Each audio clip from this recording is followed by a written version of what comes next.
Gintawag ni former Kabataan Party List Representative Raul Manuel nga isa ka fake testimonial kag wala sang kamatuoran.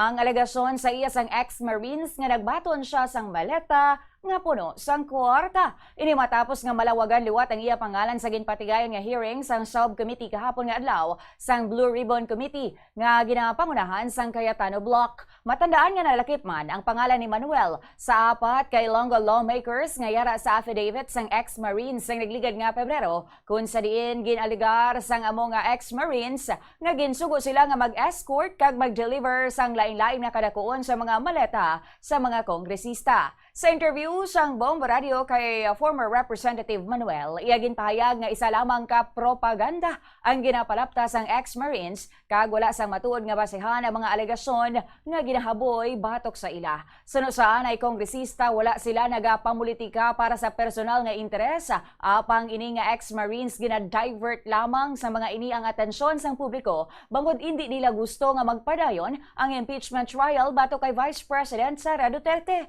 Ginpahayag man sini nga ang ginahimo sang Cayetano Block isa ka tikang agod nga maproteheran ang reputasyon sang dinastiya sa mga Duterte. Ini man ang rason suno sa iya kun nga ila naman nga ginabanhaw ang mga alegasyon nga wala sang kamatuoran batok sa ila. Nagpanawagan man si Manuel sa publiko nga mamangin kritikal sa impormasyon nga ila ginabaton kag likawan ang pagpalapta sang fake news bangod tuman na kaindi maayo ang nagakatabo subong sa pungsod. Amo ni ang strategy sa fake na Blue Ribbon Committee sanday Senator Pia Cayetano kag kay Rodante Marcoleta kay amo ni ang direksyon nga gusto nila matabo, proteksyonan ang reputasyon sang Duterte dynasty. So that's why gusto ganin nila kung pwede lang hindi madayon ning impeachment kay Sara Duterte. Pero subong nga day madayon na gid, gina-divert nila ang issue kag banhaw nila ining mga fake na testimony sang mga kunabi mga ex-Marines, no, pero subong nangin mga marites, no.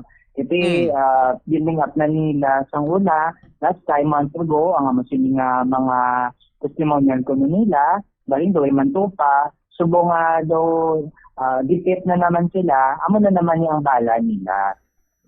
Si former Kabataan Party List Representative Raul Manuel nga isa sa ginlawag sa mga nagpakilala nga ex-Marines.